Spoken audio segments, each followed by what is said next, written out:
Oi, pessoal, tudo bem? Começando mais um episódio aqui do podcast da Juliana Rangel News. Primeiro, quero agradecer a você, muito obrigada por todos os inscritos, canal crescendo dia a dia, muito feliz. Continuem, quem não se inscreveu, que está aqui assistindo, se inscreva, curta, compartilhe, que isso é muito importante para a gente, tá bom? Antes de eu apresentar meu convidado, eu quero agradecer a caneca Itaúsa RP, por essas canecas com tanto carinho que ela tem fazendo, né? Vem fazendo, né, gente? Tanto para o Juliana Rangel News como para o Paul de Mulher também, que vocês estão acompanhando aí os endereços na tela, tá bom? Bom, vamos falar do meu convidado hoje. Vai ser um papo muito produtivo aqui, que vai render bastante, principalmente na questão da área da saúde, né? Estou falando aqui de uma pessoa que tem 43 anos aqui na área médica, que é o Dr. Pedro Antônio Palocci, médico pediatra, especialista em neonatologia, também diretor-presidente do Grupo São Lucas e Ribeirânia de Ribeirão Preto. Doutor, muito obrigada. Seja bem-vindo aqui no podcast. Prazer estar aqui com você, Juliana. Agora que recomeçamos, tentamos recomeçar a vida, vamos tentar fazer alguma coisa que ajude as pessoas a pensar um pouco nesse momento de retomada, como é que vai ser a nossa vida futura, como é que a gente tem que replanejar algumas coisas. Mas, de qualquer forma, é um prazer ter sido convidado por você e é um prazer estar aqui. Obrigada, doutor. Doutor, o senhor faz parte de uma história aí pioneira quando a gente fala em saúde em Ribeirão Preto, né? Principalmente com a história do Grupo São Lucas, que a gente conversando anteriormente aqui. Então, é um hospital que foi pioneiro em Ribeirão Preto, que foi inaugurado aí por volta de 69, 70, né? E que lá para o 96, 97, precisava da renovação, né? Porque até a senhora explica melhor depois aqui, que eram de grupos de estudantes da época. O senhor também é formado, né, pela Faculdade de Medicina da USP, aqui em Ribeirão Preto. E que aí acabou se mobilizando um novo grupo, né, de médicos para a aquisição desse hospital. A história é mais ou menos essa, Juliana. O Hospital São Lucas ele foi fundado por um grupo de professores da Faculdade de Medicina de Ribeirão Preto, que eles vieram junto com a inauguração da maternidade. Eles foram convidados pelo professor Zeferino Vaz, que foi quem fundou a Faculdade de Medicina. E eles chegaram aqui, vindo de todos os lugares do Brasil, ou até do exterior, e não tinham um hospital para trabalhar. Naquela época, os hospitais eram bem fechados, né? Cada um tinha o seu corpo clínico e não existia esse trânsito de médicos entre um hospital e outro. Eles resolveram, então, pensar em uma forma de dar assistência adequada para a população, poder atender os seus pacientes, que eles não tinham possibilidade de atender no Hospital das Clínicas. O Hospital das Clínicas é um hospital para atender as pessoas que não têm essa opção de hospitais diferenciados, né? É um hospital SUS, naquela época não se falava em SUS, mas era um hospital que a gente chamava de indigente na época, era um nome horroroso, mas era isso que chamava, né? E aí eles fizeram um movimento na cidade, criando uma sociedade anônima, foram vender essa ideia para a população. Uma das coisas que aconteceu foram mais de 2 mil acionistas que ajudaram a fazer o São Lucas. Pra você ter uma ideia, meu pai foi um dos acionistas do São Lucas, com pequenas quantidades, mas a cidade se mobilizou para ter um hospital diferenciado, Construir e com ter alta isso, tecnologia, com os professores sendo os médicos que trabalham lá. Então, isso gerou o Hospital São Lucas, que foi inaugurado em 2 de janeiro de 69. E esse crescimento, esse movimento gerou um hospital de referência, tanto aqui em Ribeirão Preto quanto na região. Só que isso vai passando, o tempo vai passando, as pessoas vão envelhecendo, esses professores começaram a se aposentar, alguns até morreram. E a gente que trabalha no São Lucas, como você falou, eu formei em 79, né? Eu terminei a residência em 83. Então, desde o primeiro paciente que eu atendi, que foi no São Lucas, eu continuei trabalhando no São Lucas. E a gente foi vendo que esse movimento, esse tempo dos professores, foi passando. E uma das coisas que a gente sempre tem que fazer na vida é renovar as coisas, né? E uma das coisas que a gente fez foi juntar um grupo de médicos que já trabalhavam no dia a dia do Hospital São Lucas e fazer um grupo para assumir a posse desse hospital, né? Esses médicos que foram os originais, as ações deles, que eram maioria na época, eles iam passar para filhos, alguns para descendentes, alguns iam vender. E nós fizemos uma proposta de comprar, em 80 médicos na época, comprar essas ações que eram majoritárias, e esses 80 médicos constituíram uma empresa que passou de 97, entre 97 e 98, a ser a gestora do Hospital São Lucas, né? A partir daí eu assumi como presidente desse grupo e a gente vem... Está até hoje. Exato, são 23 anos, 24 anos, né? Então até hoje a gente tem tentado manter o São Lucas como a referência que ele sempre foi, inovando, criando novas opções, novos espaços, novas especialidades. Aí é uma luta constante, que a gente faz isso no dia a dia, você faz aqui com os teus trabalhos, com as tuas atividades, e a gente vai tentando fazer sempre melhor.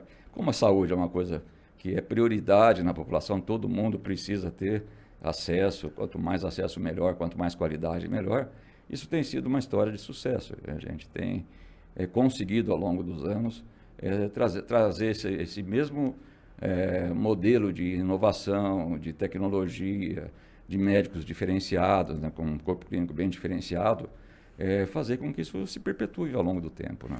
Doutor, foi a primeira atuação do senhor como gestor, quando foi feita essa aquisição, quando o senhor assumiu como diretor-presidente, assim? De verdade, sim. Teve um período em que eu fui diretor da Unimed, em 95, 96, numa transição da Unimed também, de uma gestão já muito antiga, muito, vamos dizer, que teve toda a sua fase, mas as renovações são necessárias, né? E num período dessas de renovação, eu fui convidado a fazer parte da diretoria e fiquei 2 anos como diretor da Unimed. Então, se a gente quiser dizer, quando foi a primeira experiência como gestor... Foi o gestor da Unimed. Foi o gestor da Unimed, foram 2 anos. Agora, como uma gestão mais profissional e com mais necessidade de preparação, de estudos, o São Lucas foi a minha grande escola como gestão, né? Doutor, e assim, desde quando vocês assumiram, de lá para cá, e o senhor como na presidência, vieram várias modernizações, né, em toda essa parte da estrutura, não só do hospital, mas também foram agregando novos serviços ao longo desses anos aí na sua gestão. E aí foi a partir daí, então, que a gente pode falar que surgiu tanto o São Lucas Ribeirânia, né, que foi feita aí na época a aquisição, né? Exato. O São Lucas especializado. Depois nós tivemos aí, assim, não tanto na sequência, acho que tá a São Lucas, não necessariamente, medicina diagnóstica, né? Mas o centro especializado Médica São Lucas. Então, assim, na verdade, no passar dos anos, nessa parte da gestão, vocês foram sentindo a necessidade de se ter outros atendimentos, né? Como a gente fala, tanto do preventivo como até alta complexidade. Saúde, na realidade, Juliana, é o conjunto de várias coisas, né? Não se pode considerar a saúde como se tratando doenças, né? Você tem que trabalhar sobre todos os aspectos, inclusive emocionais, ambientais, né? Tudo isso faz parte da saúde. A gente tem, inicialmente, com a história do São Lucas, uma ponta do atendimento terciário, né? Que é aquela ponta mais difícil, mais complexa do atendimento, mas o contexto saúde, ele é mais ou menos um ambiente de saúde, né? Ele começa em casa, começa com saneamento básico, começa com atendimento adequado das necessidades básicas de higiene, de limpeza, né? Então é um complexo muito grande. O que aconteceu? Quando a gente assumiu o São Lucas, primeira coisa, essa parte que você falou das outras unidades, foi um período bem mais recente, né? Em 98, o que a gente precisava é reorganizar o São Lucas, que até pelo fato do hospital ter ficado, os médicos que atendiam já não tinham aquele ímpeto mais de fazer coisas novas, então ele começou a ficar um pouco defasado. Porque já eram até professores, né? Então já vinham, na verdade, precisava ter essa outra visão, né? Uma coisa mais nova aí para a área médica, né? Então o que nós fizemos vamos preparar o hospital para crescer e para dar o que ele precisava ter de complementariedade. É um hospital que na época tinha 65 leitos, né? Então é um hospital pequeno, a gente considerando 65 leitos. E hoje a gente está falando aí de 200 hoje nós estamos falando do grupo todo 220, né? 220. Mas o São Lucas hoje está com 140 leitos. Então, ou seja, né? É uma ampliação de 2,5 vezes, né? Uhum. Mas o maior problema é que a gente tinha que colocar todos esses médicos que estavam atuando lá no São Lucas dentro de um ambiente de mais qualidade, de instrumentais mais diferenciados, de mais modernidade. Esse foi o primeiro desafio, tornar o hospital tradicional, continuar com a tradição do São Lucas, mas com mais modernidade. Então a gente foi fazendo ao longo do tempo inovações, fomos ampliando serviços eu tive que me preparar também, né? Eu decidi fazer isso em 99, um ano e pouco depois, 2000, eu fui fazer um MBA, né? Porque eu sou um médico, né, de formação e passei 25 anos dentro do consultório atendendo crianças. Eu trabalhava 24 horas por dia, porque não tinha semana que eu não tinha 2, 3 partos de noite, de madrugada para atender. Então, era um médico que focado completamente em consultório. Quando apareceu essa possibilidade ou essa necessidade, é difícil saber o que é possibilidade, o que é necessidade, né? Aí eu precisei me preparar, porque não adianta, um bom médico não necessariamente é um bom gestor, nem um bom gestor pode ser um bom médico, né? É difícil você equilibrar essas coisas. Então fui lá para a GV, em São Paulo, fui fazer um MBA em gestão empresarial, não em gestão de saúde, para entender o business, né, que era o hospital. Aí fiz módulo internacional em Ohio, então foi uma preparação, foram 2 anos de preparação. A partir daí nós começamos a pensar o hospital como uma necessidade de crescimento, de novas especialidades, de renovação de corpo clínico, então tudo aquilo que faz parte do back-office, né, daquilo que a gente vê na frente, né, que é o atendimento. E com isso o hospital começou a ter realmente uma nova fase. Nesse período fazia meio período de consultório, meio período de gestão, né, de administração no hospital. Isso foi crescendo bastante, foi bastante interessante isso, mas chegou um ponto que não tinha como expandir mais o hospital naquela época. Aí se a gente não tem como expandir, nós temos que ou construir uma outra unidade, e naquela época apareceu uma oportunidade, né? Que o Hospital Ribeirânia, que tem mais ou menos a mesma idade do São Lucas, ele era um hospital que era de uma medicina de grupo, acho que quem é um pouco mais antigo na cidade lembra da Policlínica, né? Que era um grupo de medicina privada, de operadores de plano de saúde. E eles tinham vendido para a Golden Cross na época. A história, quando a gente vai ficando mais velho, a gente conta muita história. Né? Mas eles tinham vendido para a Golden Cross, e a Golden Cross foi mal, não se adaptou no Brasil, era uma multinacional. Foi vendido para a Amico, outra multinacional, e acabou ficando perdido aqui. E eu fiquei sabendo disso, fui lá, no dono da Golden Cross, da Amico, nesse período, era o Edson Bueno, que era o mesmo dono da Amil, e a gente fez um negócio e trouxemos o Ribeirânia para dentro do grupo. Isso foi em 2004, né? A partir daí a coisa mudou, porque começou a ter mais complexidade, mais unidades. Tinham 18 leitos ativos só lá no Ribeirânia, né? De imediato a gente abriu alas que estavam fechadas, com 60 leitos, 50 leitos na realidade. Então as coisas começaram a mudar. Nessa época eu tive que fazer uma opção, um planejamento de carreira. Ou vou continuar como pediatra, ou vou continuar como gestor. E aí a minha opção era de planejamento mesmo de carreira. Isso foi em que ano, doutor? 2004. Então, 2004 foi quando você se aposentou, na verdade, Aposentei da como pediatria ali, do atendimento. Aposentei como e ficou pediatra. 100% como gestor. E aí eu realmente não tinha como dividir, né? É difícil você falar para uma mãe, olha, eu não posso te atender agora que eu estou numa reunião, né? Ela entenderia se eu estivesse numa outra urgência, atendendo um outro paciente, mas não posso te atender agora porque eu vou ter um parto semana que vem, mas semana que vem eu não estou aqui, estou fora de Ribeirão em atividade do hospital. Então começa a ficar incompatível, né? Você tem que tomar uma decisão. Às vezes, mas foi muito difícil essa decisão, porque metade do tempo já não era suficiente. Aí eu decidi realmente encerrar a atividade do consultório. As mães ficaram descompensadas, brigaram comigo, como que vai ser, não é possível, né? Eu tinha um consultório bastante cheio de pacientes, né? O dia inteiro atendendo pacientes. Foi difícil, doutor? Foi difícil, você não imagina. Fechar esse ciclo, né? Foi difícil. E eu, sabe, como que eu vou fechar? Mas aí alguém vai me chamar e o que eu vou fazer, né? Então eu fiz uma transição, eu coloquei uma colega para trabalhar junto. Não deu muito certo, porque são coisas diferentes.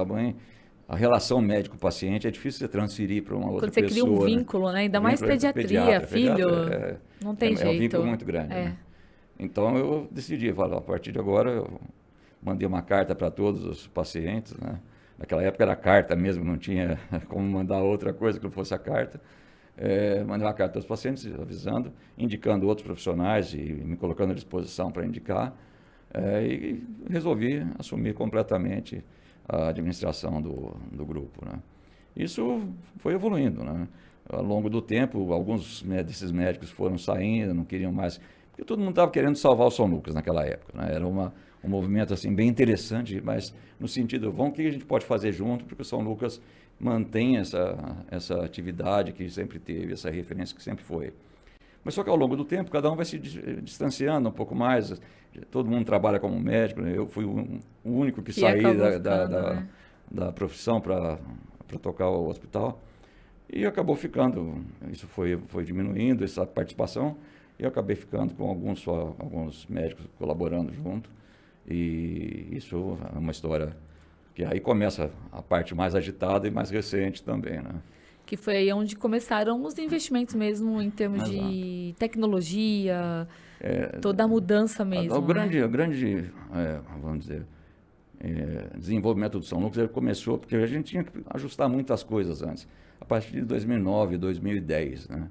Nós fizemos um plano diretor que, pensando nos próximos 10 anos, tudo que ia ser feito, tudo que ia ser montado nos próximos 10 anos, e fomos estruturando como crescer, né? Como crescer com saúde, com sustentabilidade. Contratamos uma empresa que desenhou todos os projetos que a gente poderia imaginar para o futuro e ficava tentando arrumar formas e financiamento para fazer isso, né? E isso foi acontecendo bem. Teve depois um fato que mudou tudo e acelerou tudo, que aconteceu em 2015, né, com a mudança da legislação. Eu não sei se você sabe, mas até 2015 a lei brasileira, a Constituição brasileira, não permitia investimento estrangeiro em hospitais. Laboratórios podiam, operadores de plano de saúde de hospitais não era. Era vedado pela Constituição. Em 2015, houve uma emenda constitucional que permitiu o aporte de capital estrangeiro nos hospitais. E aí foi o grande boom dos hospitais, que a gente vê até hoje, né? Grandes grupos, grandes corporações, fazendo fusões, aquisições de hospital. E isso criou uma possibilidade de se crescer bastante, né? Quase que indefinidamente. E nós tivemos uma feliz decisão de termos um investidor. Que foi o Hospital Care, né? Foi o Hospital Care. Essa foi a grande mudança, doutor? Foi a grande mudança, com certeza. Em 2017 nós fechamos essa parceria, eles adquiriram uma porcentagem das ações do hospital e a partir daí a gente conseguiu crescer com uma necessidade e constituir um ambiente de saúde, né, que aí sim, como você tinha colocado, vamos fazer desde o atendimento primário, básico, né? Aquele que é um atendimento mais preventivo do que curativo, mas vamos ter todas as linhas, né? Desde o atendimento primário, no ambulatório, o atendimento secundário em hospitais menos tecnológicos, mas com alta resolutividade, que é, por exemplo, o São Lucas, ou Riberânia, perdão, e o São Lucas crescer. Então nós acabamos de inaugurar há alguns meses uma outra torre, né, do hospital. Que é a maternidade agora, né? E agora, esse mês ainda, dia 10, inauguramos a maternidade do Riberânia. Então, com isso, o complexo de saúde vai sendo colocado como se fosse um quebra-cabeça. Você vai encaixando uma pecinha no outro e você consegue montar todo o ambiente adequado de saúde. É mais ou menos como um hub de saúde, em que você atende desde do paciente nascendo até o paciente em paliativo, em fase paliativa, em longa permanência, né? Então, a ideia é constituir um modelo nesse sentido. Dentro disso também, doutora, a gente teve o centro de trauma, né? Que foi o primeiro fora de uma capital. E a gente também está falando da primeira cirurgia robótica, né? Do interior do Brasil, que a gente também pode falar fora de uma capital, né? Quer dizer, foram... em hospitais privados, na verdade, isso, em privado, sim, né? E foram iniciativas que também vieram à frente, né? Como São Lucas é um hospital terciário, você tem que fazer tudo que vamos dizer, o máximo da medicina dentro de hospitais. Os outros são mais hospitais de apoio, como a maternidade, como o hospital especializado, que é um hospital de nicho, né? Que a gente chama de hospital de nicho. É um hospital que a grande especialidade dele é a microcirurgia reconstrutiva, de grandes queimados. Então, é um hospital que tem, como pelo próprio nome, a especialização em algumas áreas. O São Lucas é um hospital terciário, ou seja, que tem toda a complexidade, mas é geral. O Riberânia é um hospital de média complexidade, e que tem uma maternidade. Então, e tem um setor de longa permanência para aqueles pacientes que vão ficar mais crônicos dentro do hospital, que não conseguem voltar para casa, mas que precisam de uma assistência hospitalar. Então, a gente foi desenhando tudo isso ao longo do tempo, mas o São Lucas tinha que ser sempre o carro-chefe desse modelo, né? Então, nós precisamos, em 2017, nós montamos o Centro de Trauma, e a gente fala que nós somos do interior, mas somos um pouquinho metidos também nisso. Queremos fazer sempre da melhor forma e baseado nos melhores serviços em outros lugares. Até porque Ribeirão Preto também, em termos polo, de faculdade também, né? um Em polo polo importante. de medicina, de estudos, Então, né? o único lugar que tinha atendimento ao politraumatizado credenciado para atender era o Hospital das Clínicas, né? Só que o Hospital das Clínicas, ele atende todos que chegarem, é óbvio, mas não é a função final dele. Ele tem que atender a população que tem baixo acesso à medicina privada. Então, a gente foi estudar, ver como que funcionava um centro de trauma, a norma americana, que é uma norma bastante desenvolvida em atendimento ao paciente politraumatizado. Trouxemos um dos professores da faculdade, do próprio Hospital das Clínicas, para estruturar o centro. E aí nós montamos esse primeiro centro de trauma do interior, aliás, do estado de São Paulo inteiro, em hospitais privados, só em Ribeirão Preto que tem. No modelo, com todas as regras, as normas, com toda a forma de atender, o padrão da Sociedade Americana de Politraumatizados, né? E aí, todo paciente que tem acesso ao plano de saúde, que tem um acidente de trânsito, um acidente doméstico, um acidente, às vezes, com arma de fogo, ele tem acesso a um serviço que é extremamente competente. A gente tem casos assim que fica impressionado de ver como se consegue resolver. Agilizou o atendimento em termos de rapidez mesmo. Esse é um paciente que entra e salvar tudo que é feito, vidas, né? exato, tudo que é feito de imediato, né? Inclusive, uma coisa que funciona muito bem, isso facilita demais, é que os serviços que são, de resgate, no Brasil principalmente, não é assim em todo lugar do mundo, mas são serviços feitos pelo Corpo de Bombeiro e por algumas empresas especializadas nisso. E tem um sistema de regulação pública, né, que é municipal uma parte, estadual outra. Para ver para onde que vai aquele paciente. Para direcionar o paciente. Na hora e nós temos uma relação muito boa com eles, o que facilitou a nossa vida e facilitou a vida do HC, né? Porque todos esses pacientes, eles demandavam o HC e o HC não recebia pelo atendimento deles do plano de saúde, né? Então... Entrava pelo SUS inicialmente, pelo acho que até depois localizar o plano, né? Não, e não tinha como cobrar, né? O HC não tem como cobrar na não urgência, pode, né? E aí para transferir também, tirar... Não, aí você não consegue, pacientes são graves, né? É difícil não transferência. tem como. Então, esse alinhamento com o sistema de resgate permite hoje que logo que se identifique um paciente que tenha cobertura de plano de saúde, seja direcionado... Já vai direto. E a vantagem, eles já avisam, já falam sobre o caso e normalmente quando o paciente chega, está toda a equipe pronta para atender de imediato, como é no HC, exatamente como é no HC. A diferença é que a gente conseguiu fazer uma opção para aliviar a pressão sobre o HC e, ao mesmo tempo, atender adequadamente aqueles pacientes que têm a oportunidade, através de um plano de saúde, de uma assistência também diferenciada. Doutor, e hoje a gente está falando quantos atendimentos de trauma, assim, por mês? A gente tem mais ou menos 200, 250 pacientes politraumatizados por mês. Bastante. Sendo que quase 30% entram e vão direto para o centro cirúrgico, né? São traumas graves, com sangramentos intensos, com perda de tecido, com fraturas ósseas múltiplas, né? Então são pacientes bastante graves, né? Infelizmente, a maior causa de acidente hoje é trauma com moto. Moto é uma coisa impressionante. Né? É impressionante, as pessoas precisam se conscientizar de que a moto é um perigo e a gente vê como que as pessoas que usam a moto não têm essa percepção, né? E o motorista também do carro também não tem a percepção do risco que a relação entre os dois corre, né? Um não olha porque considera que a moto não é um veículo e a moto acha que pode passar em qualquer lugar, né? Então isso causa coisas assim impressionantes. Entendi. Doutor, e da cirurgia robótica, a gente está falando de quanto tempo? 2018. 18, né? É isso. 18 para 19, né? Então a gente está falando foi aí no meio de do ano. 4 anos. 3 anos, né? 3 anos ainda, né? Porque nós começamos em março de 2018, né? Aliás, perdão, em maio de 2018, agora estamos mesmo em maio 2022. São 4 anos mesmo, É, fechando 4 anos, tá certo. Foi uma mudança de paradigma, né? Porque a cirurgia robótica é uma cirurgia cara, não é coberta pelos planos de saúde, né? Não tem essa questão. E é uma cirurgia extremamente eficiente, né? E como a gente estava naquela linha de que tinha que ter um hospital diferenciado, todos os recursos, e a gente percebeu, foi fazendo levantamentos, fazendo pesquisa, que o número de pessoas de Ribeirão que saíam daqui para fazer cirurgia robótica em São Paulo era imensamente alto, né? Então, nessa questão do investidor facilitar a vida de acesso a financiamento, nós resolvemos trazer o robô, né?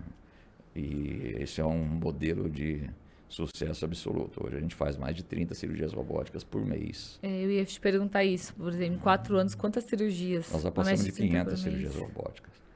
São poucos hospitais, seja do interior, seja dos hospitais universitários, mesmo de São Paulo, tirando os grandes hospitais de São Paulo, que consegue esse volume na realidade de hoje, né? E essas cirurgias, elas acabam sendo mais complexas ou casos, às vezes, que é mais simples, mas por conta da recuperação, né?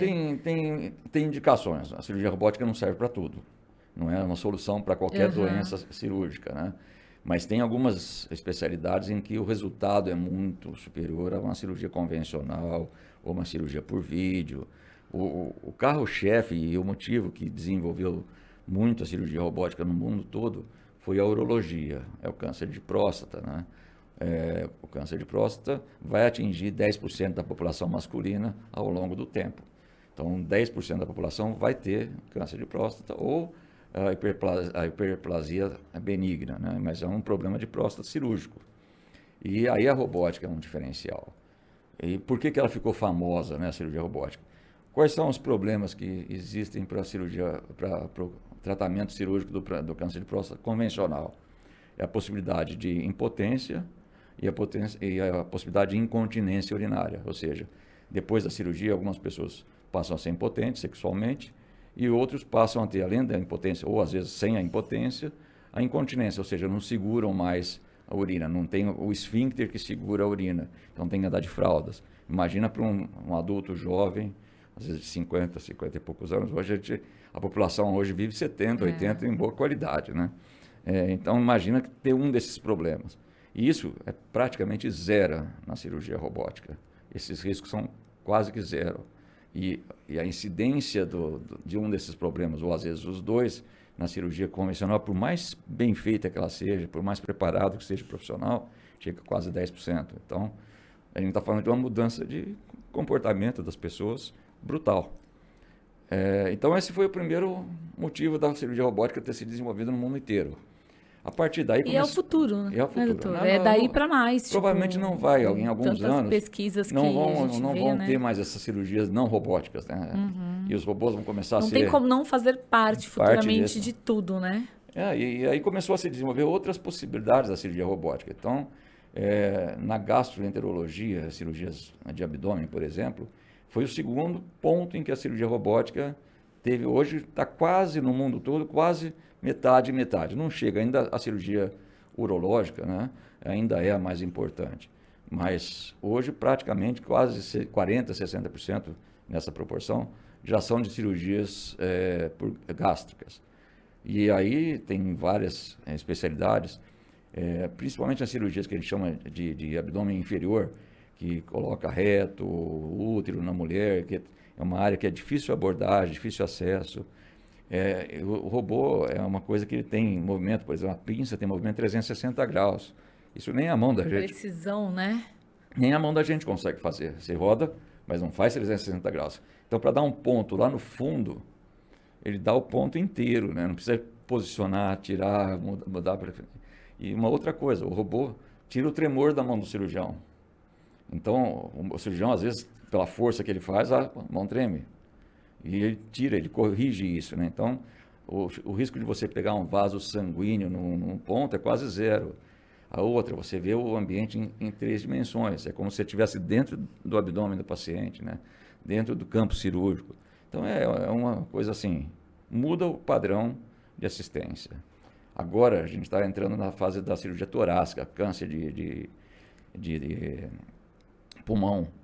O pulmão Com é a cirurgia dificílimo, robótica. com a cirurgia robótica é dificílimo. Ou seja, vai passando o tempo, vem vindo a evolução para outras especialidades. Em mulher, a endometriose é um problema seríssimo, né? É difícil de tratamento cirúrgico, difícil de tratamento clínico. E a cirurgia, porque a endometriose é crescimento de parte interna do útero fora do útero. Então, formam aderências entre o intestino e o endométrio que está fora do útero. E as mulheres têm muita dor, as mulheres que têm endometriose, muita dor, dificuldade de engravidar. E a cirurgia robótica é espetacular para resolver esse tipo de doença, que até pouco tempo atrás era uma cirurgia aberta, imensa, e com difícil resultado, né? O resultado nem sempre foi muito bom. Pós-operatório, né? Pós-operatório dolorido, sangramento, etc. Então, é um mundo novo. É um mundo novo a cirurgia robótica. Que é o futuro. Não tem como. Hoje, ela é uma cirurgia, todo mundo pensa, quando vai falar de cirurgia robótica, né? Pensa que não, o médico não está na sala operando, está em outro lugar. Não, ele fica na sala. A diferença é que ele fica fora do campo cirúrgico, né? O paciente fica lá e os braços do robô é que entram no paciente, né? Mas que quem está ali coordenando, né? Mas quem coordena, ele faz tudo isso. Ele faz, é como se fosse um joguinho de videogame, né? Ele põe os dedos nos sticks, né? Que a gente chama, e controla todas aquelas pinças que estão lá dentro pelo robô. Doutor, e é uma cirurgia ainda, é um procedimento muito caro, né? Então, por isso que ainda hoje é particular. O senhor enxerga essa possibilidade futuramente para o SUS, que o SUS venha o SUS vai ser mais difícil, a oferecer? Né? Os planos de saúde vão ser os primeiros que, com o tempo, vão ser obrigados. Você acha que logo vão ser obrigados a fornecer, porque é uma tecnologia, diminui custo, diminui sofrimento para o paciente, risco de, por exemplo, a cirurgia de próstata, o pós-operatório normal de uma cirurgia de próstata, primeiro que, muito frequentemente, vão para a CTI o primeiro dia, os pacientes. No caso da robótica, não vai para o quarto direto. Segundo, praticamente não sangra. E o risco de necessidade de transfusão é muito pequeno, zero praticamente. E outra coisa, ele vai embora para casa no terceiro dia, né? O outro ficava uma semana internado, né? Então tem muito benefício que para o plano de saúde que, na verdade, vai às vezes compensa no sentido de ter menos o pós-operatório, né? É extremamente benéfico para o paciente e também com o tempo vai se mostrar que o custo também da cirurgia robótica vai cair. Agora, para o SUS é uma questão um pouco mais complexa, né? Eu acho que vai acontecer, isso é inevitável, né? O SUS, até pouco tempo atrás, não tinha cirurgia por vídeo, né? Todos os pacientes tinham que fazer cirurgia aberta, convencional. Hoje já tem cirurgia por vídeo no SUS. Já evoluiu, né? A parte de joelho, quadril, que não fazia até muito pouco tempo atrás, cirurgia por vídeo, também já estão fazendo. Então, vai acontecer, um pouco mais lentamente, porque não é por conta de que o SUS é pior, é porque o SUS tem um compromisso com a população, de ser equidade e a distribuição para toda a população, né? Quem estiver no Brasil tem direito a atendimento do SUS. Então, isso dificulta a incorporação de tecnologia, mas não é inviável. Em pouco tempo, talvez um pouco mais do que na saúde suplementar, vai ter cirurgia robótica pelo SUS. Doutor, falando de tudo isso, de modernização, de investimentos, nós tivemos uma pandemia em 2020 e que ainda estamos, né, num processo de pós-pandemia aí, mas que eu acho que o primeiro que pegou todo mundo de surpresa e assim, com toda a estrutura que vocês já tinham, inclusive aí com Ribeirânia, o São Lucas, os investimentos, o que foi mais difícil no sentido mesmo de que todo mundo passou, né? Adaptação, mas assim, mesmo vocês estando com tudo isso, não foi nada que chegou a refletir no sentido de ter sido, não seria mais fácil, mas talvez menos complexo. Menos complexo, vamos dizer assim, né? O primeiro problema é a ignorância do que está acontecendo, né? Ninguém sabia, ninguém imaginava o que estava acontecendo, nem o que viria pela frente. Quando começou lá na China, os primeiros casos, depois foi para a Europa, a gente pensava, no Brasil vai demorar um montão de tempo para chegar. Ninguém se preparou, né? Porque ninguém imaginava. Isso em questão de meses, o mundo inteiro já tinha, né? Todo mundo imaginava que no Brasil ia demorar um tempão, né? Começou em novembro, dezembro, na China. Chegou aqui em março de 2020, no Carnaval, né? O Carnaval trouxe para dentro de casa o vírus, né? Então, essa é a primeira questão, a ignorância completa de o que fazer naquele momento e o que fazer no futuro, o que acontecer no futuro. Mas como a gente tem essa questão do sistema de saúde, logo no começo nós tomamos uma decisão. Nós preservaríamos o hospital especializado, o Hospital São Lucas, para atendimento dos pacientes normais, e vamos dedicar o Ribeirânia progressivamente. Isso vocês já decidiram logo? Logo no começo, logo no de primeiro saída. mês que já... Logo que apareceram os primeiros casos, a gente viu o que estava acontecendo na Itália, por exemplo, já mostrava o que ia acontecer no Brasil. Porque enquanto não tem um caso é uma coisa, quando aparece o primeiro é um crescimento geométrico, né? Então, a partir daí, quando internou o segundo paciente no Ribeirânia, que demorou para fazer, você não imagina, mas demorou para fazer diagnóstico, porque achava que era uma gripe, uma bronquite, geralmente eram pessoas que tinham outras patologias junto. A hora que a gente percebeu que tinha chegado realmente em Ribeirão Preto, aí nós fizemos algumas reuniões estratégicas e definimos, o Ribeirânia vai ser um hospital dedicado. Qualquer paciente com suspeita no São Lucas ou no especializado, a gente leva para o Ribeirânia, prepara o Ribeirânia para isso. Vai chegar num ponto que a gente não vai poder atender outros pacientes mais no Ribeirânia, vai ter que ser exclusivamente o paciente Covid, isso aconteceu. E vamos fazer toda a estrutura capacitada, treinada, para que esse paciente seja bem atendido, preservando os outros hospitais para atender os pacientes que vão continuar tendo doença. Ninguém deixa de ter doença de coração, câncer, infartos, AVC, porque tem a Covid, né? Foi ruim porque as pessoas demoraram para se tratar, mas não deixaram de ter. Então, nós fizemos esse crescimento da assistência ao Covid no Ribeirânia. Isso começou em meio de março, mais ou menos. Em agosto, a gente já não tinha mais nenhum paciente que não fosse Covid no Ribeirânia. Então, ficou um hospital dedicado à Covid. Nós fomos ficando especializados nessa assistência, né? Os médicos, os enfermeiros, e isso aconteceu.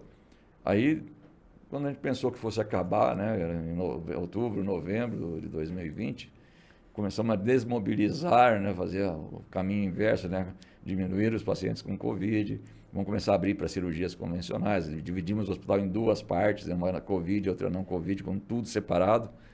Veio em dezembro, janeiro. De novo. De novo, e aí foi assim, todo mundo acompanhou, né? Foi explosivo mesmo, muito mais rápido e muito mais grave do que a primeira fase, né? Só que a gente, como tinha já toda a estrutura, toda a mobilização, todo o planejamento, fechamos o hospital novamente. A partir de fevereiro só atendia Covid de novo, né? Foram 12 mil atendimentos, né? No pronto atendimento, né? Com suspeita passou de 12 mil. Passou de 12 mil, Passou né? de 12 mil atendimentos confirmados, em torno de 40% disso, ou seja, 4 mil e poucos confirmados. Tivemos 1.200 pacientes que tiveram alta com Covid, que foram tratados nesse período e foram para casa de volta, e mais ou menos uns 200, 150, 180, talvez chegue a 200, juntando todos os períodos, que faleceram nesse período. Doutor, e o senhor nessa época como gestor, como é que ficou? Porque imagina assim, o senhor tinha o dia a dia da gestão, né? Do hospital, de tudo que já estava acontecendo, e depois o senhor tinha mais ainda essa parte para administrar e trazer ali soluções em conjunto de tudo que era muito novo da Covid, né? A gente não trabalha sozinho, né, Juliana? Existe uma equipe do hospital, existe o próprio apoio da Hospital Care, né? Porque a Hospital Care tem unidades hoje em Ribeirão Preto, em Campinas, em Rio Preto, em Sorocaba, Curitiba, Florianópolis. Então, a gente montou um comitê de crise, né? Então tinha reuniões Mas a decisão diárias. final era sua. Okay. Quer dizer, esse peso, né? Mas a discussão é muito importante, né? Porque você tem a visão de um outro lugar, você vê o que está acontecendo fora. Depois a gente senta no nosso comitê interno e decide o que tem que fazer, né? Então a gente tinha um comitê diário com o Hospital Care e um comitê interno diário com o grupo de trabalho de Ribeirão Preto. E aí entrava o intensivista, o infectologista, a enfermagem, todo o apoio, todo um grupo multidisciplinar que decidiam as coisas que iriam fazer. Às vezes a gente decidia uma coisa de manhã, à tarde não servia mais. Tinha que mudar tudo, tinha que refazer aquele planejamento que foi feito 6 horas antes. Então foi um mundo diferente, né? Um mundo completamente diferente.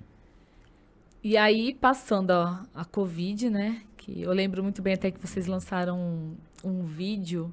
É verdade. Fechando as alas, né? Tipo, agora, né? Que realmente, né? porque a gente Tinha precisava saído o marcar, né, último, uma retomada da vida internado, normal, né? né? E Então, na aí? hora que a gente viu que realmente não estava controlada, a vacinação foi importantíssima, né? A gente só não está tendo esse recrudescimento de internações, apesar de ter aumentado agora o número de casos, mas não aumentou o número de internados e nem a gravidade dos internados. Quando a gente percebeu que a estabilização provável ia acontecer, a gente fez um evento para, vamos dizer, comemorar essa mudança de história, né? Então, nós fizemos um vídeo lá em que fechamos unidades, fechava leitos, né? Então, mostrando que esse momento mais crítico tinha acabado, né? Poderíamos ter errado, né? E poderia ter voltado. Mas ainda bem que não, né, Não, doutor? graças a Deus. E essa questão também, que o senhor sempre foi muito ligado à questão de vacinação, imunização, né, e tudo Isso, mais. desde que eu comecei como pediatra, eu sempre fui um entusiasta muito grande de vacinas. Eu tenho clínica até hoje de vacina. E a gente sempre trabalhou muito para prevenção. A melhor prevenção hoje é vacina, né? Para essas doenças contagiosas, infecto-contagiosas. E a gente tem um dado agora, até mesmo a gente vê o noticiário tudo, né, de algumas dessas doenças voltando muito forte agora, né, inclusive o sarampo, Exato. que Infelizmente, 79% aí em crescimento em janeiro e fevereiro desse ano. Infelizmente, o Brasil é um país que adotou a vacina como uma coisa muito individual. A população, as pessoas, as famílias entenderam que a vacina é uma salvação para um monte de doenças graves, né? Pensar quantas pessoas que não tinham sequelas de poliomielite, né? Que não tem musculatura nas pernas, não consegue andar, nos braços, né? Então, e o sucesso do resultado das vacinas mostrou que o caminho era esse no mundo todo. Alguns países foram mais incisivos nisso, outros menos, mas o mundo entendeu que a vacina era uma solução para que os problemas que a gente vivia antes da vacina não voltassem a acontecer. A varíola é um caso típico, né? A varíola, há 40 anos atrás, foi erradicada do mundo inteiro por conta de uma vacina. Sim. Não tem tratamento. A varíola é um vírus. O fato das pessoas morrerem muito e os casos de varíola serem muito graves, muito visíveis, né, aquelas vesículas na pele, fez com que as pessoas se vacinassem. E isso acabou erradicando a varíola no mundo. A segunda doença que talvez fosse erradicada, acabou não acontecendo, foi a poliomielite, né? O mundo caminhava há 20 anos atrás para um modelo de erradicação. Mas, infelizmente, alguns movimentos assim culturais, e aí eu acho que começam os problemas também, modificam essas realidades. A mudança né? de comportamento, né, doutor? É difícil a gente falar, classificar, assim, é até perigoso, inclusive, né? Algumas posturas mais naturalistas, né, de pessoas que queriam uma vida mais saudável, entre aspas, né? E na maior parte das vezes é saudável mesmo, né? Mudanças alimentares, com questão de alimentos elaborados, tipo salsichas, frios, etc., enlatados, condimentados, né? São processados, né? Alimentos processados. Isso começou a ficar tão forte na nossa vida que algumas pessoas começaram a querer voltar para trás, uma alimentação mais saudável, e teria sido ótimo, excelente se ficasse nesse sentido. Mas a cultura é cultura, né? As pessoas vão desenvolvendo características, e aí começaram a achar que também a intervenção com muito medicamento, com muita droga no sentido terapêutico, né, era interessante também. Então passaram daquela alimentação saudável a uma intervenção, entre aspas, saudável no corpo. E a vacina entrou nesse rol, né? Por que vai dar vacina se o organismo produz imunização própria, se ele tem capacidade de se defender? E aí começou a ter uma regressão na cobertura vacinal no Brasil todo. Isso, na verdade, vinha um pouco mais lento, eu acredito, lento. Antes da Covid. Antes da Covid. Mas um movimento antes da Covid. O problema é que a Covid, pela politização da vacina no Brasil, infelizmente, é por isso mesmo, teve um efeito colateral de fazer isso com uma rapidez muito, muito alta, muito grande, né? Então, aquele movimento que era lento, né, de uma diminuição da cobertura, afundou nesse período. E aí nós estamos voltando a ter tuberculose com uma incidência muito alta, voltando a ter sarampo, coisa que eu fui pediatra exclusivo durante 25 anos, nunca vi um caso de sarampo em 25 anos, só estudava em livros. Agora... Né? Agora, recentemente, os pediatras precisam pensar todo dia que um caso lá de febre a esclarecer, pode ser sarampo. pode ser sarampo. Vacinado coisa que ou nem não, passava antes não, pela passava cabeça na cabeça, de um a gente não atendimento. pensava, né? O sarampo era uma coisa assim de livro, né? Uma coisa de livro. E agora não, se o pediatra não perceber que pode ter um sarampo na frente, ele vai deixar de fazer o diagnóstico e outras pessoas vão se contaminar. Porque o que acontece? A vacina, ela protege não só quem tomou, mas quem não tomou também, porque o vírus não circula mais. Na medida que aparece um caso aqui, um caso ali, esse vírus começa a circular outra vez e volta a fazer as pessoas que têm deficiência imunológica, as crianças que estão numa fase pré-vacinal, começam a proliferar esses vírus. Então, infelizmente, um efeito colateral dessa qualidade de vida mais saudável foi abaixar a cobertura vacinal, que era incidente, mas bem lento, e a Covid teve mais um problema além da própria Covid, que foi afundar esse movimento de cobertura vacinal, o descrédito em vacinas, né?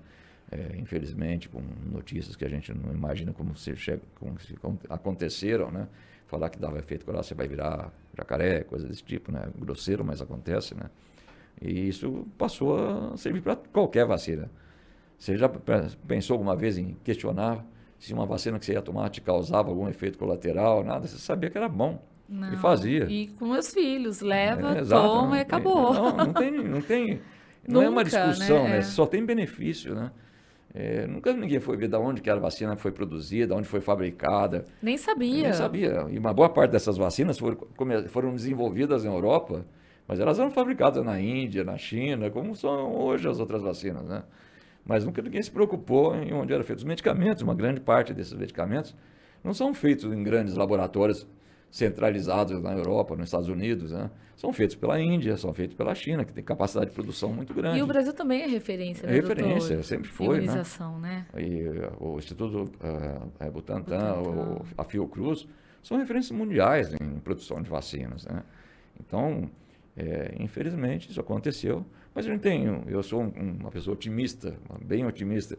Eu acho que esse é um movimento que tende a recrudescer, esse descrédito, conforme as pessoas forem vendo que a epidemia desapareceu, os vacinados vão começar a não ter mais a doença, vão ter que fazer vacina todo ano, ou mais que uma vez por ano, mas com o tempo esse estigma que a vacina tomou, ele vai desaparecer e a gente vai voltar a usar a vacina de uma forma adequada, né? O senhor acredita nesse retorno, então, mesmo com essa mudança de comportamento? Eu tenho absoluta certeza que as pessoas vão perceber que isso foi uma Porque fase... não tem como, né? Você vai percebendo que estão voltando várias doenças erradicadas, né? Agora a gente já nem tem mais essa estatística tão clara, mas nesse segundo surto da Covid,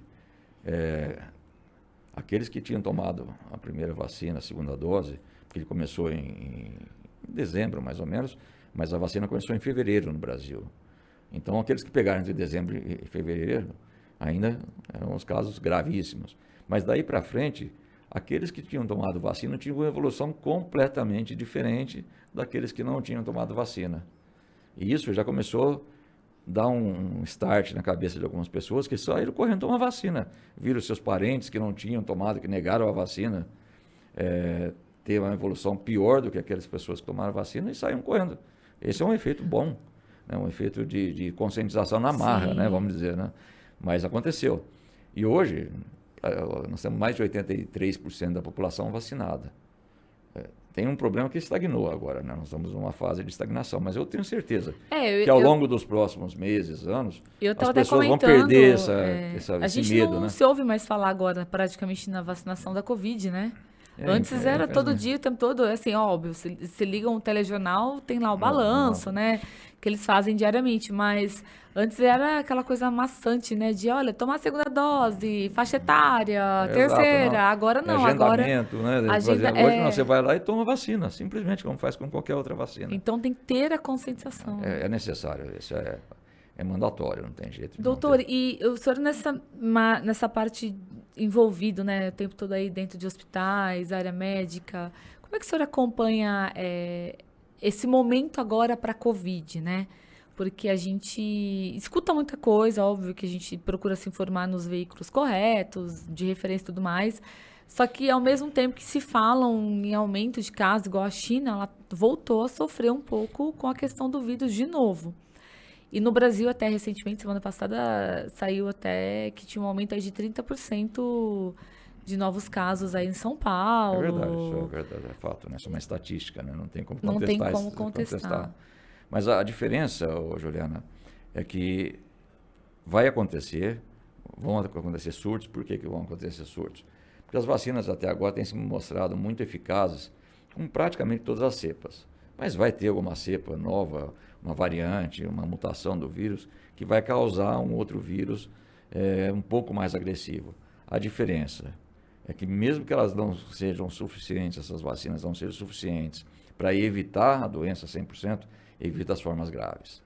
Então, de fato, em São Paulo, na cidade de São Paulo, estado de São Paulo, houve um aumento nas últimas semanas bastante significativo do número de casos. Em torno de 20%, 25%, chegando a 30% na cidade de São Paulo. Mas são casos leves, né, doutor? Leves, exatamente. Que assim, não é aquela questão de voltar tudo de novo, no hospital é impacto né? zero. Internação. Nós temos grave. hoje 0 pacientes internados com Covid. E olha, o Hospital Riberânia ainda é o que as pessoas lembram quando fala de Covid. E é frequente chegar paciente com Covid. A gente cria um fluxo separado, né? Então, existe aqueles pacientes que chegam ainda com sintomas respiratórios, que a gente chama, né?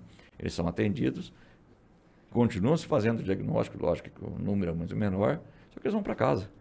Quer dizer, antes não, ficavam, né? Internados, né? Muitos já iam para UTI direta, né? Até por conta da piora, né? No piora pulmonar imediata, aí, era rápida, na respiração, né? E você fazia um monte de coisas e não mudava a evolução, né? Então, hoje, eu acredito que nos próximos meses e nos próximos anos, a Covid vai ser como a gripe. Como H2, H3N2, H1N1. A gripe ela muda todo ano, todo né? ano, Todo ano a vacina ela é alterada, né, doutor? E isso vai acontecer com a Covid também. E a gente vai habituar a tomar mais uma vacina todo ano. Vão ter aquelas pessoas que vão pegar, mesmo vacinadas, porque a vacina não é 100% de proteção, vão pegar formas leves. Alguns, eventualmente, vão ter... Assim como a gente hoje tem algumas pessoas de idade internadas na época da gripe, que morrem por conta da gripe, né? Pessoas de mais idade, com doenças, outras doenças, tipo diabéticos, tipo hipertensos, obesos, também morrem por conta da gripe. Mas são pequenas frequências comparado com outras doenças. Vai acontecer com a Covid dessa forma. O mundo caminha assim. A China eles criaram uma política, até porque eles são 2 bilhões de pessoas, né? Um surto no Brasil alcança 200 milhões de pessoas, lá alcança bilhões de pessoas. Então, o impacto na população é muito grande. Muito mais rápido. Eles criaram esse modelo da tolerância zero, Covid zero, né? Então, com 2 casos num local, eles fecham, bloqueiam tudo. Eu vou dizer se está certo ou errado, foi uma decisão que eles tomaram. E hoje o número de casos da China, perto de outros países da Europa, não vou nem falar do Brasil, é insignificante.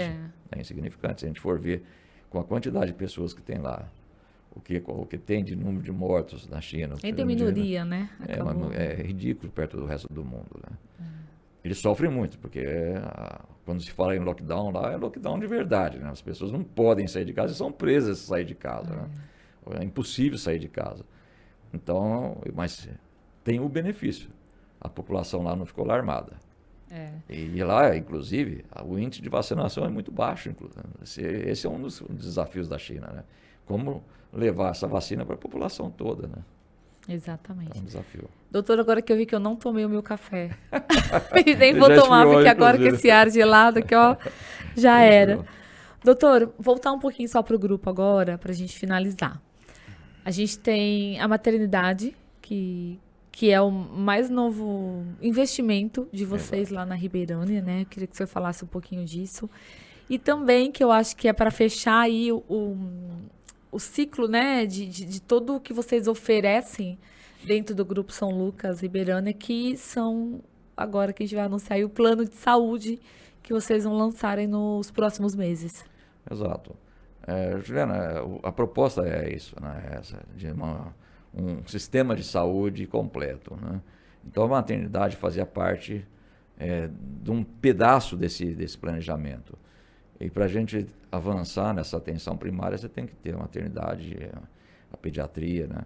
E todo mundo fala, e é verdade, que isso não tem um resultado financeiro, né? Não é um serviço que tem resultado financeiro adequado. Por isso que tem muito poucas maternidades no Brasil. O custo é muito alto. O custo é alto e as receitas são baixas, né?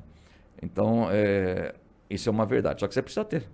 Então, nós fizemos um investimento que ele está parcialmente completo. Nós completamos aí toda a maternidade numa ala do hospital, com assistência materno-infantil, com 3 unidades de PPP, que a gente chama, né, de parto humanizado, que é o pré-parto, o parto e o pós-parto, né, no mesmo ambiente, né? Então, a paciente interna já fica no quarto, lá o parto vai acontecer e depois o pós-parto ela fica lá também até a alta, né?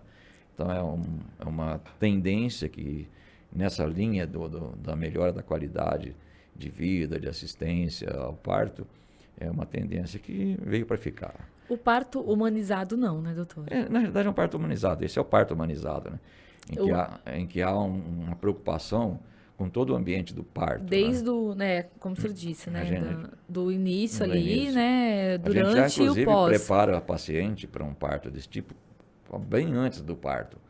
E nós propomos para os obstetras que os pacientes queiram fazer esse tipo de parto, que ele visite a maternidade antes, fazemos orientações, tem todo um planejamento, um treinamento para esse parto, que é feito a partir do 4º, 5º mês de gestação, com visitas, com um entendimento de como que é um parto humanizado. Para você ter uma ideia, tudo dentro desse ambiente, desse parto humanizado, esse quarto, ele tem uma cama normal, como se fosse uma cama de hospital normal, só que ela se transforma numa cama de parto também, né? Aquela cama normal vira uma cama de parto. Tem exercícios que são feitos para relaxamento muscular, tem a banheira de hidromassagem, que a mãe fica tentando relaxar para poder fazer amenizar as dores e os movimentos para dilatação, né? Então, tudo isso está dentro desse modelo de parto humanizado. É bastante interessante, é uma modalidade diferente de entender o nascimento, né, naquele momento. Para mim, que sou pediatra e neonatologista, é bastante diferente daquilo que a gente fazia tradicionalmente. E tem o apoio que é feito, né, para essas mães, né? A doula que fica acompanhando junto a gestação, na hora do parto, o mínimo de intervenção possível, né? Mas é um ambiente bastante... Então, nós fizemos 3 quartos assim.